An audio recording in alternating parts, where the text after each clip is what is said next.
Dai, dopo. Ho un bell'appartamento proprio dal lunedì e ci vivo da sola, cicchi bum cicchi bi. Manca solo una cosa essenziale per me. Il telefono, è chiaro, cicchi bum cicchi bè.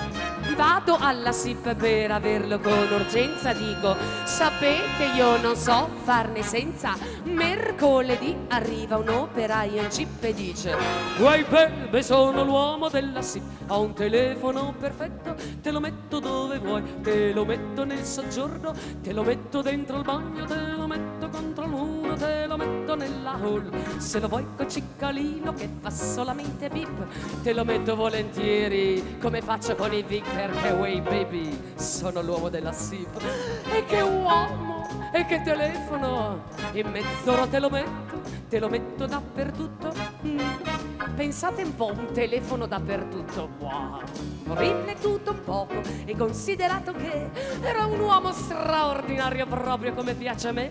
Il telefono lo voglio anche se non sono un VIP, quindi ho preso per la mano l'operaio della SIP cantando e ali ali, e ali ali, e ali ali. Riccardo, presto mettilo perché voglio telefonare. Ma guarda, eccolo. E l'ho avuto nel soggiorno, e l'ho avuto dentro il bagno, e l'ho avuto contro il muro, e l'ho avuto nella hall, con o senza ciccalina, con il bip senza bip, ma lei l'ha messo dappertutto l'operaio della SIP cantando e ali ali, e ali ali, e ali ali, e cicchi boom, e cicchi ba.